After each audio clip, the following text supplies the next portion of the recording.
നമ്മൾ പൂക്കൃഷിയെക്കുറിച്ചും പൂവിപണിയെക്കുറിച്ചും തന്നെയാണ് സംസാരിച്ചുകൊണ്ടിരിക്കുന്നത്. നാടെങ്ങും പൂവിപണി ഇങ്ങനെ സജീവമായി നിൽക്കുമ്പോൾ ആലപ്പുഴക്കാർക്ക് എങ്ങനെ മാറി നിൽക്കാൻ പറ്റും? അങ്ങനെ മാറി നിൽക്കുന്നവരല്ല ആലപ്പുഴക്കാർ. പ്രത്യേകിച്ചും ചേർത്തലയിലെ ഓണം പൂക്കൃഷിയുടെ വിവരങ്ങളുമായി ഷാജഹാൻ നമ്മളോടൊപ്പം ചേരുകയാണ്. ആലപ്പുഴയിൽ നിന്ന് നമുക്ക് നോക്കാം ചേർത്തലക്കാരുടെ പൂക്കൃഷി എങ്ങനെയുണ്ട്, അവിടുത്തെ പൂവിപണി എങ്ങനെയുണ്ടെന്ന്. അപ്പോൾ ഷാജഹാനോട് ചോദിച്ചറിയാം. ഷാജഹാൻ നമ്മളോടൊപ്പം ചേരുകയാണ്. ഷാജി, ഒരു പൂപ്പാടത്തിൻ്റെയൊക്കെ ഒരു വലിയ ദൃശ്യം നമുക്ക് കാണാൻ കഴിയുന്നുണ്ട്. അതിന് നടുവിൽ എവിടെയാണ് ഷാജി നിൽക്കുന്നത്? Shaji, good morning. Good morning. ഇത് എവിടെയാണ്? ഒരു വലിയ പൂന്തോട്ടത്തിന്റെ നടുവിലാണല്ലോ നിൽക്കുന്നത്. ഇതെന്താണ് കഥ? അതെ, തീർച്ചയായിട്ടും ഇതൊരു വലിയ പൂന്തോട്ടമാണ്. ചേർത്തല മുഴുവൻ പൂക്കൃഷികൾ തന്നെയാണ്. ഇപ്പോൾ ഇവിടെ നമുക്കിതിൻ്റെ നടുക്ക് നിൽക്കുമ്പോൾ ശരിക്കും ഇതൊരു ജമന്തിത്തോട്ടമാണ്. ഇല്ലേ, ഒരു പാട്ടാണ് ഇപ്പോൾ മനസ്സിൽ ഓർമ്മ. അതായത് ജമന്തി ജനുവരിയുടെ മുടി നിറയെ ജമന്തി പൂക്കൾ. മതി, അത്ര മതി. പിന്നെ അവിടെ കൊണ്ട് നിർത്തി. പിന്നെ ഇവിടെ നിൽക്കുമ്പോൾ നമുക്ക് തോന്നുന്നത് ഈ വയലാറിൻ്റെ നാടാണിത്, ചേർത്തല വയലാറിൻ്റെ നാടാണ്. അപ്പോൾ ഇവിടെ നിൽക്കുമ്പോൾ നമ്മുടെ മനസ്സിലോട്ട് ഈ പൂക്കൃഷിയുടെ നടുക്ക് നിൽക്കുമ്പോൾ നമുക്ക് ഈ പൂക്കൃഷി ഒരിക്കലും ഇതാരും പറിക്കരുത് എന്നുള്ളൊരു ചിന്തയാണ് നമ്മുടെയൊക്കെ മനസ്സിൽ തോന്നുന്നത്. കാര്യം ഇത് നിൽക്കുമ്പോൾ ഇത് കാണുന്നൊരു ഭംഗിയുണ്ടല്ലോ. ഇതിപ്പോൾ നമുക്കറിയാം, ഓണമാണ്. ഓണക്കാലത്ത് ഇത് കുറച്ച് ഒരാഴ്ച കൂടെ കഴിയുമ്പം ഈ പൂ ഒക്കെ നമ്മൾ പറിച്ചില്ലെങ്കിൽ പോലും അതൊക്കെ തന്നെ നഷ്ടപ്പെട്ടു പോകും. അത് നമ്മുടെ കർഷകരൊക്കെ ഇതിൻ്റെ പുറയിലുണ്ട്. അവരേതാണ്ട് മാസങ്ങൾ നീണ്ട പ്രയത്നത്തിനൊടുവിൽ വളരെ പ്രതീക്ഷയോടുകൂടിയാണ് ഈ പൂക്കൃഷിയൊക്കെ അവർ നടത്തുന്ന. ഓരോ വർഷവും പൂക്കൃഷി നടത്തുന്ന സുല്ലിയേട്ടനൊക്കെ നമ്മളോടൊപ്പം ഉണ്ട്. അദ്ദേഹത്തിൻ്റെ കുടുംബമുണ്ട്.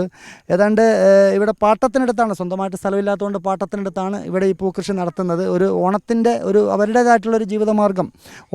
ഓണം ആഘോഷിക്കുന്നതിന് വേണ്ടി മറ്റുള്ളവർക്ക് ഓണ സമ്മാനങ്ങൾ നൽകി അവരുടെ ജീവിതം അല്ലെങ്കിൽ അവരുടെ ഓണം അവരാഘോഷിക്കുകയാണ്. സുല്ലിയേട്ടന് അത്ര ഒരു സന്തോഷം കാണുന്നില്ല. കാര്യം ഇനിയിപ്പോൾ ഈ മഴ പെയ്തുകൊണ്ട് ഇതിൻ്റെ അകത്തൊക്കെ ഒരുപാട് പൂക്കൾ ചീഞ്ഞു പോകുന്നുണ്ട്. കാര്യം മഴവെള്ളം ഇതിൻ്റെ അകത്ത് നിൽക്കുന്നതുകൊണ്ട് പൂക്കളൊക്കെ ഒരുപാട് നഷ്ടപ്പെട്ടു പോകുന്നുണ്ട്. അത് കുറേയൊക്കെ ഇവരെ ബാധിക്കും. നമുക്കെന്തായാലും അദ്ദേഹത്തോട് ഓണം പ്രതീക്ഷയുള്ള ഓണമായിരുന്നു നമുക്ക്. കാരണം വിളവ് നല്ലതായിട്ടുണ്ടായിരുന്നു. പക്ഷേ ഈ മഴ നമ്മൾ ചതിച്ചു. കാരണം തുടർച്ചയായിട്ടുള്ള മഴ നമുക്ക് പൂക്കളെ നന്നായിട്ട് ബാധിച്ചിട്ടുണ്ട്. ഇപ്പോൾ ഒരു ചോട്ടിൽ നിന്ന് തന്നെ 8-10 പൂക്കളാണ് ഇങ്ങനെ അഴുകി പോണത്. അതായത് 30,000 ചെടിയാണ്. അപ്പോൾ 8 പൂക്കൾ വെച്ച് നോക്കിയാൽ എത്ര ആയിരം ചെടികളാണ് നമുക്ക് നഷ്ടപ്പെടുന്നത്. ചേട്ടൻ ഇത് മൊത്തത്തിൽ 2 ലക്ഷത്തോളം രൂപ മുടക്കിയാണ് ചെയ്തത്. ഇത് തൈക്ക് തന്നെ ഒരു തൈക്ക് 3 രൂപയാണ്. 30,000 തൈ എന്ന് പറയുമ്പോൾ തന്നെ 90,000 രൂപയായി. പിന്നെ വളരെ 5 ലക്ഷം പ്രതീക്ഷിക്കുന്നുണ്ടോ? നമ്മൾ 3 ടണ്ണായിരുന്നു നമ്മുടെ പ്രതീക്ഷ. 3 ടണ്ണ് പറയുമ്പോൾ 5 ലക്ഷത്തോളം രൂപ നമുക്ക് കിട്ടണം. പക്ഷേ അത് കിട്ടത്തില്ല. ഇപ്പോൾ ഞങ്ങൾ മനസ്സിലുള്ള ആഗ്രഹം മൊത്തം നമ്മുടെ മുതൽ ഇങ്ങോട്ട് വരിക എന്നുള്ളതാണ്. 2 ലക്ഷത്തിൽ നമുക്ക് കിട്ടണം. അതാണ് നിൽക്കുന്നത്. ഇതെങ്ങനെയെങ്കിലും ഈ പൂക്കൃഷിയിലൂടെ മുടക്കുമുതൽ തിരിച്ചു പിടിക്കുക എന്നുള്ളത്. കാര്യം മഴ അവരെ ചതിച്ചു എന്ന് വേണമെങ്കിൽ പറയാം. നമുക്കറിയാം മഴ വളരെ കുറവാണ്. പക്ഷേ എങ്കിലും മഴ പെയ്തത് ഈ കൃഷിക്കാർക്ക്, ഈ പൂക്കൃഷിക്കാർക്ക് അത് ഈ സമയത്ത്, കാര്യം ഈ പൂ ഇങ്ങനെ വിളഞ്ഞു നിൽക്കുന്ന സമയത്ത് അവർക്കതൊരു നഷ്ടം തന്നെയാണ്.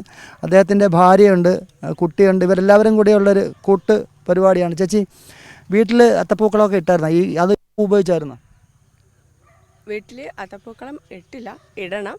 നമ്മൾ മറ്റുള്ളവർക്ക് പറിച്ചു കൊടുത്ത് അവരെ കൊണ്ട് ഇടിച്ചിട്ട് ശേഷം നമുക്ക് ഇടാൻ നോക്കിട്ടാ. അപ്പോൾ നമ്മളിനി എപ്പോഴാണ്? ഇനിയിപ്പോൾ ഉത്രാടത്തിനാണോ? ഉത്രാടത്തിന്. എങ്ങനെയുണ്ട് പൊതുവെ കൃഷി? എങ്ങനെയുണ്ട്? പൊതുവെ കൃഷിയും മെച്ചമാണ്. പക്ഷേ ഈ പറയുന്ന പോലെ മഴ വന്നത് കാരണം അതൊരു ബുദ്ധിമുട്ടായിട്ട് വന്നിട്ടുണ്ട്. വളരെ നഷ്ടം വരുന്നുണ്ട്. ഇപ്പം നമുക്ക് കാണുമ്പോൾ തന്നെ അതറിയാം, ഒരുപാട് പൂക്കൾ ചീഞ്ഞിട്ടുണ്ട്. ഇപ്പം മഴ പെയ്യുമ്പോൾ തന്നെ നമുക്ക് വല്ലാത്തൊരു ടെൻഷനാണ്.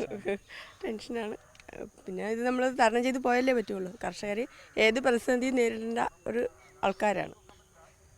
തീർച്ചയായിട്ടും. കാര്യം ഇത് കൃഷിമന്ത്രിയുടെ നാട് തന്നെയാണ്. അപ്പം അതിൻ്റെ ഈ നഷ്ടങ്ങളൊക്കെ തന്നെ അദ്ദേഹം പരിഗണിച്ച് അത് കുറച്ചു കൊടുക്കുമെന്നുള്ളൊരു പ്രതീക്ഷ ഇവർക്കുണ്ട്. കാര്യം ഇവിടെ നിന്ന് ഒരു 3 കിലോമീറ്റർ അടുത്താണ് നമ്മുടെ സംസ്ഥാന കൃഷിമന്ത്രി താമസിക്കുന്നത്. അതുകൊണ്ട് ആ ഒരു പ്രതീക്ഷ ഇവർക്കുണ്ട്. മനു, ഇത് ചേർത്തല താലൂക്കിൽ മൊത്തം പരിശോധിച്ച ഒരു 10,000 കിലോയിലധികം പൂക്കൃഷികൾ ഇത്തവണ വിളവെടുപ്പിനായിട്ട് നിൽപ്പുണ്ട്. അതുകൊണ്ട് മനു നേരത്തെ പറഞ്ഞതുപോലെ ആലപ്പുഴ അത്ര മോശമൊന്നുമല്ല. പൂക്കൃഷിയിൽ കേരളത്തിലെ ഏറ്റവും കൂടുതൽ പൂക്കൃഷിയും അതോടൊപ്പം തന്നെ ജൈവ പച്ചക്കറി കൃഷിയുമുള്ള ഒരു ജില്ലയാണ് ആലപ്പുഴ. അതിൽ എടുത്തു പറയേണ്ടത് ചേർത്തല താലൂക്കാണ്. ഒരിക്കലും ഞാനങ്ങനെ മോശമാണെന്നല്ല പറഞ്ഞേ. മറ്റുള്ളവരോട് കട്ടയ്ക്ക് നിൽക്കുന്ന സ്ഥലമാണ് ആലപ്പുഴ എന്നാണ് പറഞ്ഞത്. അത് മോശമാണെന്നല്ല പറഞ്ഞേ. ഞാനിങ്ങനെ പറയുകയായിരുന്നു, രാജ്കുമാർ കൊല്ലത്ത് നിന്ന് ഇത്രയും വലിയ പൂക്കൃഷിയായിട്ട് വന്നപ്പോൾ ഷാജഹാൻ അങ്ങനെ മാറി നിൽക്കാൻ പറ്റുമെന്ന് ഞാൻ ചോദിക്കുകയായിരുന്നു.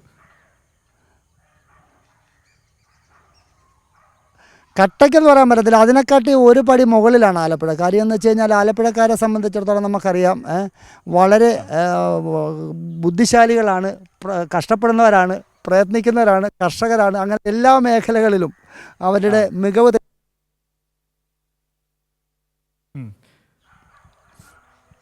രാവിലെ തള്ളി ഇത് എങ്ങോട്ടാണോ ഒന്ന് പോകുന്നത്. ഏതായാലും ഓക്കെ,